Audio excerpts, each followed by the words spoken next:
Last week we picked up the JFJ Easy Pro, so I thought I'd just do an unboxing video.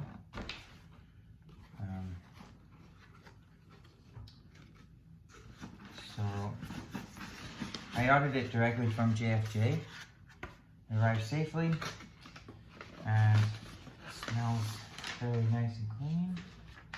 So it comes with an order form in case you need extra supplies. You can order directly from them. And this is the machine that we use already, but this is going to be a second one for us, so it's always good to have a backup. It cleans the discs really good. It's got, on the front you'll see it's got 10 second, 20 second, 1 minute, 2 minute options. We usually, if a disc is really bad, we'll use the 2 minute option. It comes with sandpaper, so you can actually sand the discs down before you clean them. It's got to be pretty bad to need that, but it comes with 2 different textures, coarse and soft, I think. Let's see. Yeah, coarse and soft. So basically you have these pads that go inside, these sanding pads, and you can attach different grains of sandpaper to them, and then it spins around inside and it kind of takes a layer off the disc.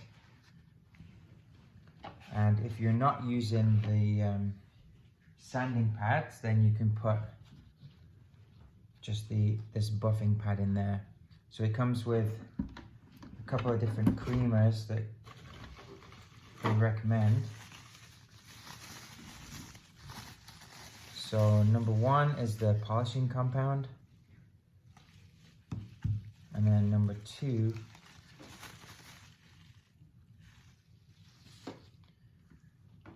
is also the polishing compound. That's interesting.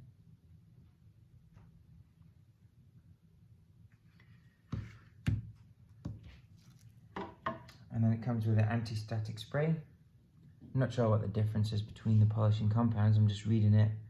One is 100% silicone free and one is 95% silicone free. So you must have to do one before the other, but we always just use the same one over and over again. And then after you've cleaned the disc, you can use this anti-static spray to clean it off, and that just helps dust from landing on the disc. You can see inside there, this is a Velcro material, so that's how the buffing pad can attach in there. And when you put the lid down, this red button gets held in place, and that's what helps turn it on. Once you've clicked it closed.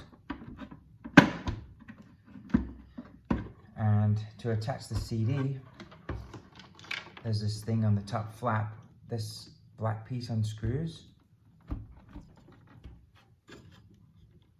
And this is the newer model, so they've changed this piece to be made of metal now. I like it better. So yeah, you put if this is your CD, you put its shiny side on this side, and then you can attach this cap. Be really careful when you're putting the cap on, because it's plastic and it's threaded, so if you do it too many times or if you don't quite get it straight, then those ridges inside are going to wear down and it'll struggle. And then when you're using the compounds inside this area, make sure to clean it out all the time, because eventually all the goop builds up and it can go underneath this. And one time we've had one overheat because there was too much stuff in there. We could just smell something funny, and that one ended up getting thrown away eventually. The motor obviously burnt out because this was struggling to rotate with all the hard compound that had built up over many years. When we're sending discs out, we make sure to clean them in this machine. We just do 10 seconds if it just has fingerprints and things like that. Or if it's got lots of scrapes and scuffs, then we do 2 minutes. But like I said, it's very rare that we have to use the sandpaper, because it really does take a layer off the disc, and it leaves all these swirly lines around it. So even if you buff the disc, then it's kind of hard to make that disappear once you've sanded it. So yeah, definitely recommend it. It's not a sponsored video, but this is the best one that we've used for the price point it was at.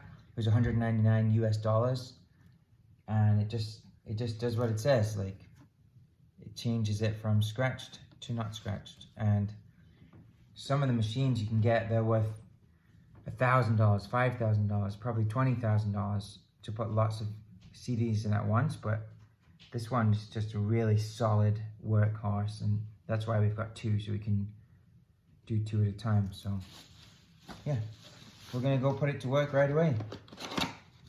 Oh yeah, these are the pads actually. There we go. So the pad that I showed you, this one is for attaching sandpaper. It's sticky on one side, so you peel off the label and then you attach it to these pads. And when we're doing GameCube games, because the discs are smaller, it wears down a smaller space. So I usually use a permanent marker, and I mark these sponges, whether it's a coarse sponge or a soft sponge or a GameCube pad. I kind of write on them with a permanent marker. These are the pads that you can add the polishing compound to. So eventually it goes all the way down, and then it won't reach anymore once it's right down at the bottom. So then those get thrown away. So make sure to have a good supply of those ready.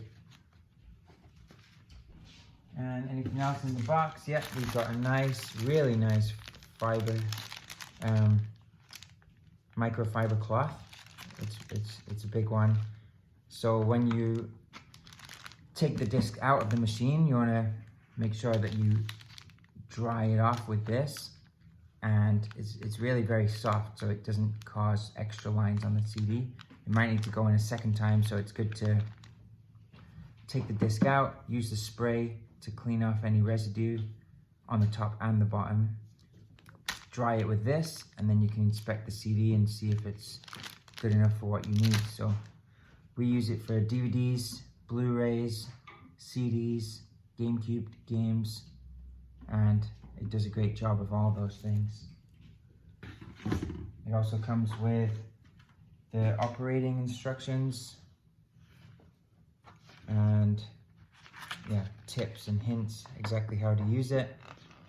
Make sure to read all the way through that before you do it. And it's got this wrench in there because you can just unattach the metal ring from here and attach a GameCube attachment if you want to do that. And then here's all the supplies. I just noticed now they actually sell it in half-gallon and gallon drums. That's really good to know. I'm gonna take a look at the price of those. All right, thanks for watching.